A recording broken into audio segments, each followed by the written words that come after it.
2022 সালের প্রশ্ন এসকেবিইউ ইউনিভার্সিটির বাংলা অনার্সের ডিএসসি 1। সমস্ত প্রশ্নগুলির উত্তর আমি এই ভিডিওর মাধ্যমে আলোচনা করে দিচ্ছি, তোমরা উত্তরগুলো দেখে নাও। 2022 সালের বাংলা অনার্সের 5th সেমিস্টারের প্রশ্ন ডিএসসি 1। 1 নম্বর প্রশ্ন রয়েছে, শ্রীকৃষ্ণ কীর্তনের পুঁথিটি কে উদ্ধার করেন? একের কতে রয়েছে, শ্রীকৃষ্ণ কীর্তনের পুঁথিটি কে উদ্ধার করেন? সঠিক উত্তর পণ্ডিত বসন্ত রঞ্জন রায়। পণ্ডিত বসন্ত রঞ্জন রায়। পরের প্রশ্ন, জাগরণপালা বলতে কি বোঝো? জাগরণপালা বলতে কি বোঝায়? এই প্রশ্নের উত্তরটি আমি দেখিয়ে দিচ্ছি। জাগরণপালা বলতে কি বোঝো? দেখো উত্তরটি, জাগরণপালা বলতে কি বোঝো? জাগরণপালা সারা রাত জেগে গভীর রাতে না ঘুমিয়ে ভোর পর্যন্ত যে গান, ধামালি, ঝুমুর ইত্যাদি গাওয়া হতো তাকেই বলা হতো জাগরণপালা। জাগরণপালা বলতে কি বোঝো এটা তোমরা লিখে নাও। উত্তরটি আমি দিয়ে দিলাম, একের খ নম্বর প্রশ্নের উত্তর। পরের প্রশ্ন, বাংলা সাহিত্যের ধারায় অনুবাদ সাহিত্যের প্রবর্তককে? বাংলা সাহিত্যের ধারায় অনুবাদ সাহিত্যের প্রবর্তক কৃত্তিবাস ওঝা। সঠিক উত্তর কৃত্তিবাস ওঝা। পরের প্রশ্ন, বাংলায় কার নেতৃত্বে তুর্কি আক্রমণ হয়েছিল? ইখতিয়ার উদ্দিন বিন মোহাম্মদ বখতিয়ার খিলজি। ইখতিয়ার উদ্দিন বিন মোহাম্মদ বখতিয়ার খিলজি। পরের প্রশ্ন, ঊষা ও অনিরুদ্ধ মঙ্গলকাব্যের নরখণ্ডে কি কি নাম ধারণ করেছিল? ঊষা বেহুলা নাম ধারণ করেছিল, অনিরুদ্ধ লক্ষিন্দর নাম ধারণ করেছিল মঙ্গলকাব্যের নরখণ্ডে। পরের প্রশ্ন, ধর্মমঙ্গল কাব্যের উদ্ভব হয় কোন শতাব্দীতে? অষ্টাদশ শতাব্দীতে। অষ্টাদশ শতাব্দীতে ধর্মমঙ্গল কাব্যের উদ্ভব হয়। পরের প্রশ্ন, কাশিরাম দাস মহাভারতের কোন কোন পর্ব রচনা করেছিলেন? কাশিরাম দাস মহাভারতের আদি পর্ব, সভা পর্ব, বন পর্ব রচনা করেছিলেন। পরের প্রশ্ন, রূপ গোস্বামী কোন গ্রামে বাস করতেন? রূপ গোস্বামী নবহট্ট গ্রামে বাস করতেন। নবহট্ট গ্রামে। পরের প্রশ্ন, লীলাস্তব গ্রন্থটি কার লেখা? লীলাস্তব গ্রন্থটি সনাতন গোস্বামীর লেখা। সনাতন গোস্বামীর লেখা লীলাস্তব গ্রন্থ। পরের প্রশ্ন দেখো,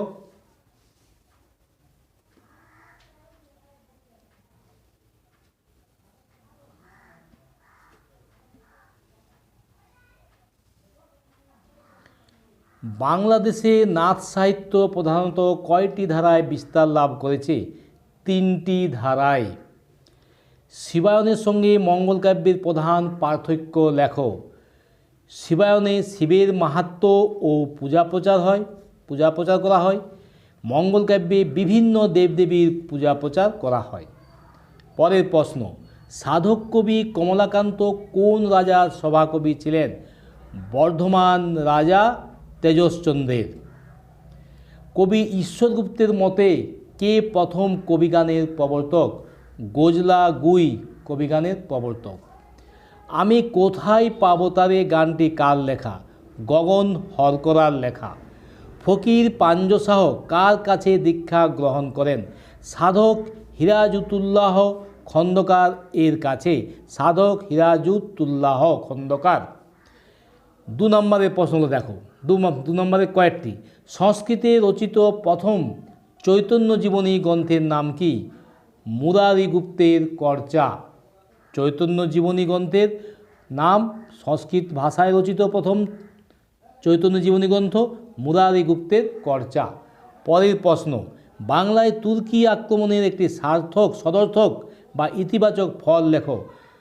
সমাজে উচ্চ নীচ হিন্দু ধর্মের মানুষের ভেদাভেদ দূর হলো এই তুর্কি আক্রমণের ফলে তুর্কি আক্রমণের ইতিবাচক বা সদর্থক ফল হলো সমাজে উচ্চ নীচ হিন্দু ধর্মের মানুষের ভেদাভেদ দূর হলো। পরের প্রশ্ন, বৃন্দাবনের ষড়গোস্বামীদের নাম লেখো। ষড়গোস্বামীদের নাম রঘুনাথ ভট্ট, গোপাল ভট্ট, সনাতন গোস্বামী, রূপ গোস্বামী, রঘুনাথ দাস। পরের প্রশ্ন, বৃন্দাবনের পাঁচালীর সংজ্ঞা লেখো। এবার রয়েছে পাঁচালীর সংজ্ঞা। পাঁচালীর সংজ্ঞাটি দেখে নাও। আমি পাঁচালীর সংজ্ঞা কি দিয়েছি? পাঁচালীর সংজ্ঞা দেখো, পাঁচালীর সংজ্ঞা। পাঁচালী হলো অসমীয়া এবং বাংলা সংস্কৃতির গান। পাঁচালী গান সম্মিলিতভাবে বাংলা গীতিগানকে বোঝায়। একটি পাঁচালী আবৃত্তির সময় গায়ক গল্পের সাথে অঙ্গভঙ্গি করে হেঁটে যান। এ হলো পাঁচালী সংজ্ঞা। পরের প্রশ্ন, লাওসেনের স্ত্রীরা কোন কোন রাজ্যের রাজকন্যা ছিলেন? লাওসেনের স্ত্রীরা কলিঙ্গ ও ময়নাগড়ের রাজকন্যা ছিলেন। পরের প্রশ্ন, কবিয়াল হলু ঠাকুরের গুরুর নাম ও পৃষ্ঠপোষকের নাম। গুরুর নাম রঘুতাতি বা রঘুনাথ দাস, পৃষ্ঠপোষকের নাম মহারাজ নবকৃষ্ণ। পরের প্রশ্ন, চৈতন্য পরবর্তী বৈষ্ণব পদাবলীর দুটি বৈশিষ্ট্য লেখো। একটি বৈশিষ্ট্য হলো চৈতন্য ধর্মের দর্শন ও তত্ত্ব, আর একটি বৈশিষ্ট্য বিপ্রনাম্ভ শৃঙ্গারের অন্তর্গত। বিপ্রনাম্ভ শৃঙ্গারের অন্তর্গত। পরের প্রশ্ন রয়েছে ব্রজবুলি কি? ব্রজবুলি কি? এর উত্তরটি দেখে নাও। ব্রজবুলি কি? ব্রজবুলি বাংলা ও মৈথিলি ভাষার সংমিশ্রণে সৃষ্ট এক হৃদয়গ্রাহী ভাষার নামেই ব্রজবুলি ভাষা। রাধাকৃষ্ণের প্রেম বিষয়ক পদ রচনাতেই কেবল এ ভাষা ব্যবহৃত হতো। ব্রজবুলি কি? এই প্রশ্নের উত্তর এটি। এবার 5 মার্কের প্রশ্ন দেখো। 5 মার্কের প্রশ্ন কী রয়েছে? কবি বিজয়গুপ্তের মনসামঙ্গল কাব্যটির বৈশিষ্ট্য সংক্ষেপে আলোচনা করো। কবি বিজয়গুপ্তের মনসামঙ্গল কাব্যটির সংক্ষিপ্ত আলোচনা করো। এই প্রশ্নের উত্তরটি তোমরা দেখে নাও। বিজয়গুপ্তের মনসামঙ্গল কাব্যের বৈশিষ্ট্য, এটি হচ্ছে মনসামঙ্গল কাব্যের বৈশিষ্ট্য। এটি তোমরা লিখে নাও। আমি দিয়ে দিচ্ছি মনসামঙ্গল কাব্যের বৈশিষ্ট্য। এটি স্ক্রিনশট করে তোমরা লিখে নাও। মনসামঙ্গল কাব্যের বৈশিষ্ট্য। এবার নেক্সট পেজে দিয়ে দিচ্ছি, দেখো আর একটু রয়েছে উত্তরটি, এই অংশটি। এবার এই অংশটি লিখে নাও। এইখান পর্যন্ত লিখে নাও। মনসামঙ্গল কাব্যের বৈশিষ্ট্য। মনসা চরিত্রটি কবির চমৎকার সৃষ্টি, বেহুলা চরিত্র সৃষ্টি তা হাত সিদ্ধ। লিখে নাও মনসামঙ্গল কাব্যের বৈশিষ্ট্য সংক্ষেপে। উত্তরটি দিয়ে দিলাম। এবারে 5 মার্কের পরের প্রশ্ন দেখো কি রয়েছে। 5 মার্কের নেক্সট প্রশ্ন রয়েছে, গোরক্ষ বিজয়ের কাহিনীটি সংক্ষেপে লেখো। গোরক্ষ বিজয়ের কাহিনীটি, এবার গোরক্ষ বিজয়ের কাহিনীটি সংক্ষেপে লেখো। 5 মার্কের দেখো, এইটি হচ্ছে গোরক্ষ বিজয়ের কাহিনী। লিখে নাও এখান থেকে। গোরক্ষ বিজয়ের কাহিনীটি এখান থেকে লিখো।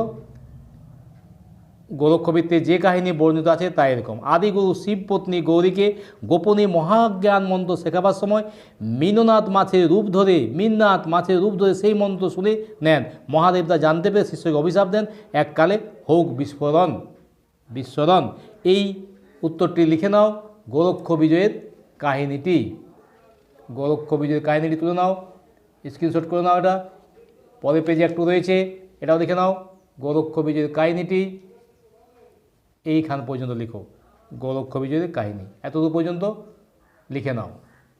এই হলো গোরক্ষ বিজয়ের কাহিনীর উত্তরটি। এবার পরের প্রশ্ন হচ্ছে মহারাষ্ট্র পুরাণ গ্রন্থটি সম্পর্কে সংক্ষিপ্ত আলোচনা করো। মহারাষ্ট্র পুরাণ গ্রন্থটি সম্পর্কে সংক্ষিপ্ত আলোচনা করো। দেখো মহারাষ্ট্র পুরাণ গ্রন্থটি সংক্ষিপ্ত টিকা, এই যে মহারাষ্ট্র পুরাণ, এটি এখান থেকে গ্রন্থকারের নাম গঙ্গারাম, রচনাকাল, বিষয়বস্তু, বাংলা সাহিত্যের গুরুত্ব, এইটি পুরো স্ক্রিনশট করে নাও। এই উত্তরটিও মহারাষ্ট্র পুরাণ, এটি কিন্তু খুব পড়ার সম্ভাবনা রয়েছে এই বছর। মহারাষ্ট্র পুরাণ গ্রন্থটি, এটাও স্ক্রিনশট করে নাও। আমি দিয়ে দিলাম মহারাষ্ট্র পুরাণ, হয়ে গেল তোমাদের মহারাষ্ট্র পুরাণ। ওকে, এটা লিখে নেবে মহারাষ্ট্র পুরাণ, এত এইখান পর্যন্ত বলা যেতে পারে পর্যন্ত। ঠিক আছে, এবার পরের প্রশ্ন, 5 মার্কের প্রশ্ন হয়ে গেল। এবার 10 মার্কের প্রশ্ন দেখো কী রয়েছে। 4 নম্বরে দেখো কত রয়েছে, মধ্যযুগের বাংলা সাহিত্যে চৈতন্য জীবনী কাব্য হিসেবে কোনটি তোমার মতে শ্রেষ্ঠ তা যুক্তিসহ আলোচনা করো। এই প্রশ্নটির উত্তরটি একবার দেখে নাও। এটা চৈতন্য জীবনী কাব্য হিসাবে শ্রেষ্ঠ কাব্য হচ্ছে চৈতন্য চরিতামৃত।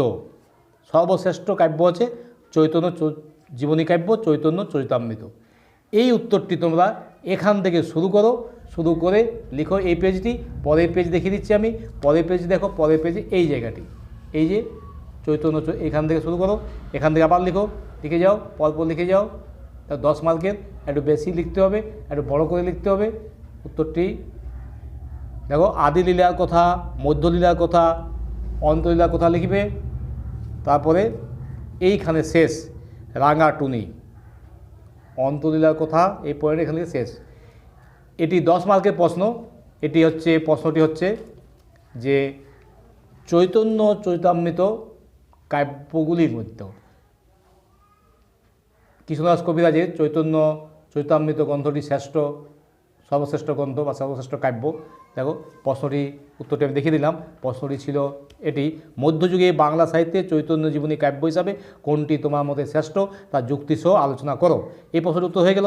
এবার আসছি পরের প্রশ্ন 10 মার্কের খ নম্বরে, বিদ্যাপতির কবি কৃতিত্ব সংক্ষেপে আলোচনা করো। বিদ্যাপতির কবি কৃতিত্ব সংক্ষেপে আলোচনা করো। বিদ্যাপতির কবি কৃতিত্ব, এই প্রশ্নটির উত্তরটি তোমরা দেখে নাও। বিদ্যাপতির কবি কৃতিত্ব অর্থাৎ বিদ্যাপতির কবি কৃতিত্ব, বিদ্যাপতির কবি প্রতিভা, এই উত্তরটি দেখে নাও। এখান থেকে লিখো বিদ্যাপতির কবি কৃতিত্ব বা কবি প্রতিভা, স্ক্রিনশট করে নেবে, খাতায় লিখে নেবে, পড়ে নেবে। এটিও কিন্তু এই বছর পড়ার খুব সম্ভাবনা রয়েছে। বিদ্যাপতির কবি কৃতিত্ব, উত্তরটি হবে তোমাদের এইখান এতদূর পর্যন্ত লিখতে হবে। চাদর পরাই আছি, এটি হচ্ছে বিদ্যাপতির কবি কৃতিত্ব। এই প্রশ্নটির উত্তরটিও আমি দিয়ে দিলাম। বড় প্রশ্ন দুটো হয়ে গেল, আর একটি রয়েছে বড় প্রশ্ন। দেখো কী রয়েছে, আরেকটি প্রশ্ন বাকি। গ নাম্বার, বাংলা সাহিত্যের প্রাক আধুনিক পর্বে কবিগানের ভূমিকা উল্লেখ করে 2 জন উল্লেখযোগ্য কবিয়ালের কৃতিত্ব। 2 জন কবিয়ালের কৃতিত্ব লিখতে হবে, যে কোনো 2 জন কবিয়ালের কৃতিত্ব। তাহলে আমি তোমাদের 2 জন কবিয়াল বলতে দিচ্ছি। একটা হচ্ছে গজলাগুই, গজলাগুই লিখো, গজলাগুই কবিয়াল, এখান থেকে শুরু করো। গজলাগুই সম্বন্ধে লিখো, গজলাগুইয়ের এতদূর পর্যন্ত লেখো, গজলাগুই হয়েছে। এবার আর একজন কবিয়াল লিখো, রাম বসু, কবিয়াল রাম বসু। রাম বসু এখান থেকে শুরু করো, রাম বসু লিখে যাও, কবিয়াল রাম বসু। 2 জন কবিয়াল বলেছে, তাহলে রাম বসু এতদূর পর্যন্ত, গজলাগুই আর কবিয়াল রাম বসু, 2টো কবিয়াল সম্বন্ধে লিখতে বলেছে 10 মার্কের। তাহলে গজলাগুই দেখিয়ে দিলাম আর রাম বসু দেখিয়ে দিলাম। দেখে নাও আরেকবার গজলাগুই কতটা লিখতে হবে। এই হলো গজলাগুই আর এই হলো কবিয়াল রাম বসু, ব্যাস। 10 মার্কের 3টে প্রশ্ন থাকে, একটি করতে হয়। আমি 2022 সালের 3টি প্রশ্নের উত্তর তোমরা দিয়ে দিলাম। 2022 সালের সমস্ত প্রশ্নের উত্তর তোমরা এই ভিডিওতে পেয়ে গেলে তোমরা খাতায় লিখে তৈরি করো। পরীক্ষায় তোমাদের এগুলোর মধ্যে, এই বিভিন্ন সালের প্রশ্নগুলোর মধ্যে কমন তোমরা পেয়ে যাবে। তাই সালের প্রশ্নগুলি ভালো করে যদি তৈরি করো, প্রত্যেকটা সালের প্রিভিয়াস ইয়ারের যে প্রশ্নগুলো এসেছিল সেগুলো 5 মার্কের, 10 মার্কের, 2 মার্কের, 1 মার্কের, যদি সবগুলো ঠিকভাবে করে যেতে পারো তাহলে তোমরা সমস্ত প্রশ্নের উত্তর দিয়ে আসতে পারবে 2024 সালের 5th সেমিস্টারের বাংলা বিষয়ের পরীক্ষা ডিএসসি 1 বিষয়ে। এই ছিল আজকের ভিডিওটি। যদি তোমাদের ভিডিওটি ভালো লেগে থাকে, যদি উপকৃত হও ভিডিওটি থেকে, তাহলে ভিডিওটিতে একটি লাইক দিয়ে দাও আর বন্ধুদের মধ্যে শেয়ার করে দাও।